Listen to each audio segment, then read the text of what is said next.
देखो जहां तक लिबरलिज्म की बात है, liberalism we can say it is a kind of a political doctrine that has emerged synonymous or we will say we can say simultaneously with the concept of capitalism, imperialism and enlightenment. अब ये क्या है? Liberalism we can say it is a political doctrine. Okay, capitalism जो है it is basically it's a economic doctrine. Imperialism अगर हम पूरी world history पढ़ें after the during the 16th and the 17th and the 18th and the 19th till the mid of the 20th century, it is the history of the empires. Okay, we have different empires. We have British Empire, we have French Empire. Okay, we have Portuguese Empire. Okay, so this happened during the phase of the liberalism.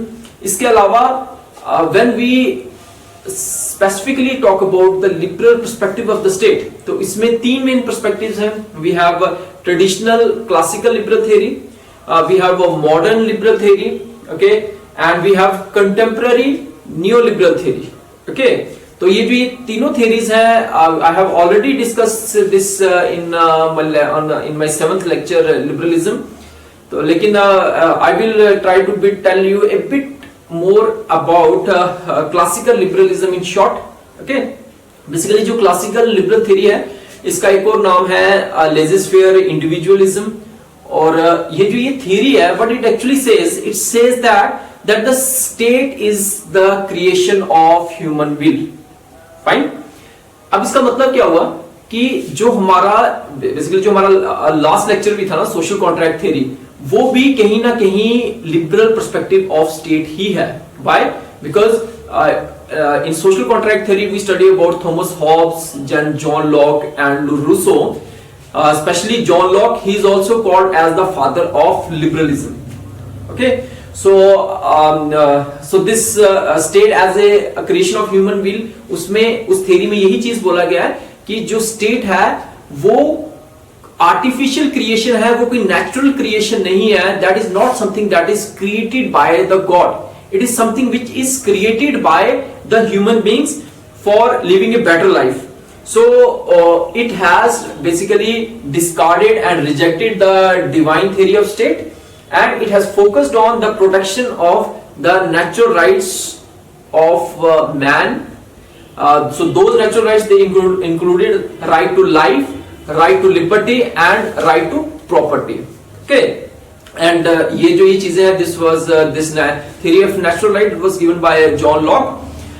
इसके अलावा ये जो classical liberalism है इसमें एक बड़ी important चीज है that is individual. इसमें individual is the most important person और individual is more important than the state.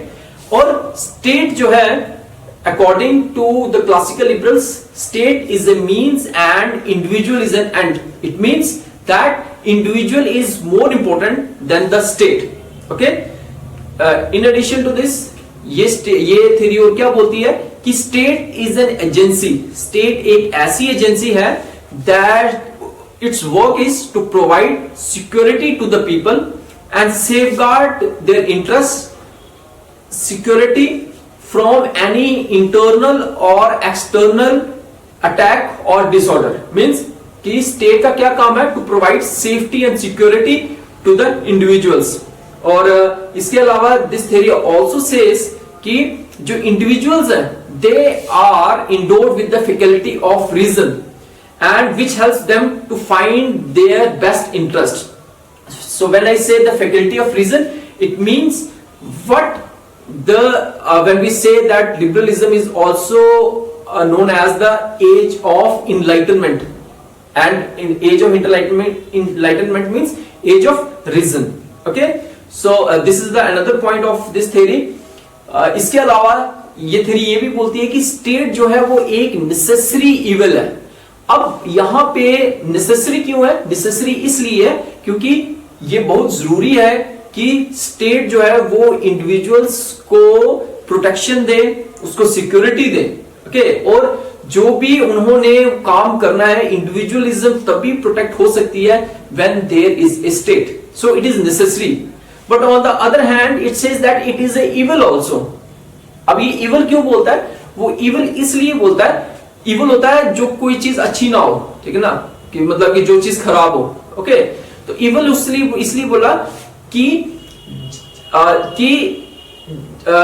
Security के लिए जो लॉज बनाए जाते हैं, सिक्योरिटी के लिए जो लॉज क्रिएट किए जाएंगे, उसमें फोर्स एंड कोएर्शन जो है वो ऑटोमेटिकली होगा।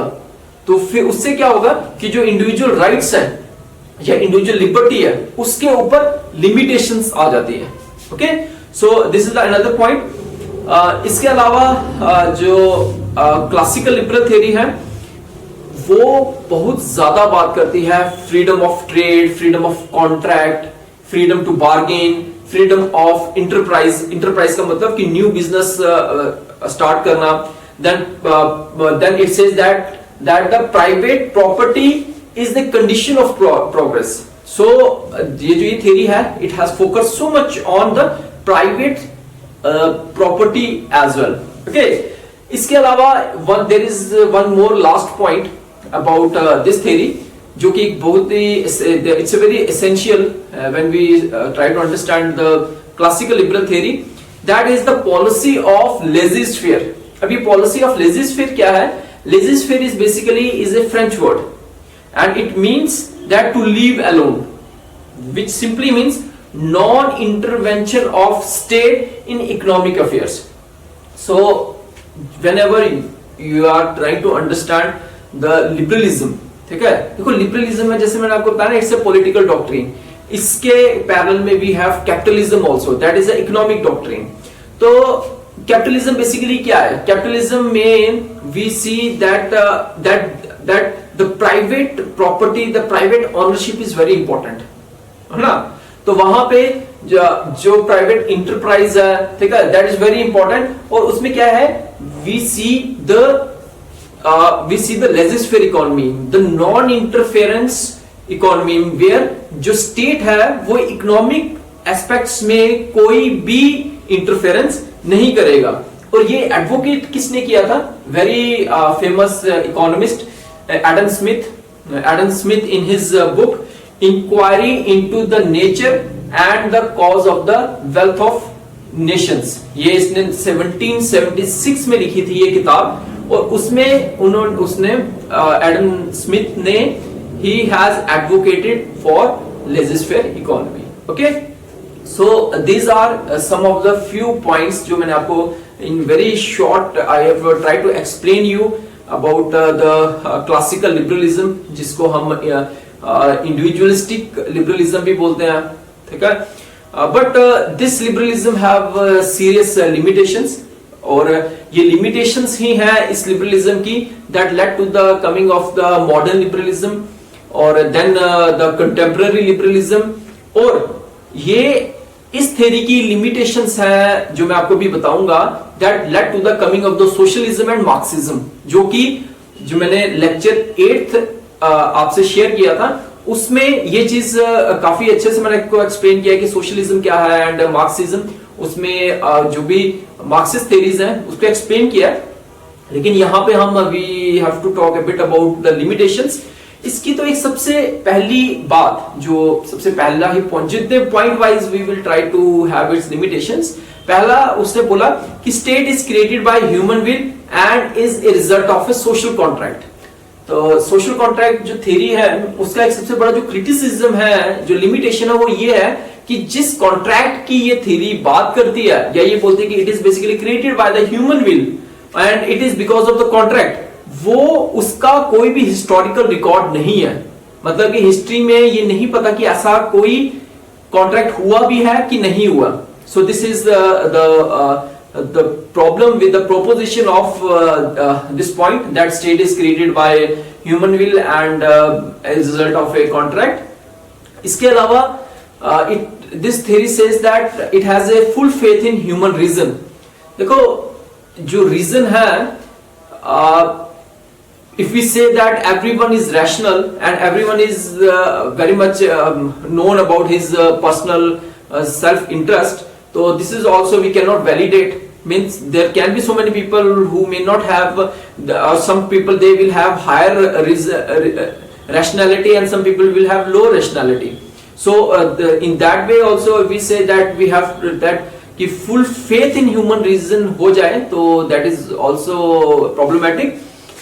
इसके अलावा state as evil, जैसे इसने बोला कि state is a necessary evil, तो इसमें when he says it is a evil and we cannot say that it is a evil, it is of course it is required to all of us. और इसके अलावा ये जो ये theory है it also talks about the withering away of the state, कि state जो है वो it basically not withering away of the state, but it says that ki state is an evil, and in addition it says that the state is there to protect the natural rights.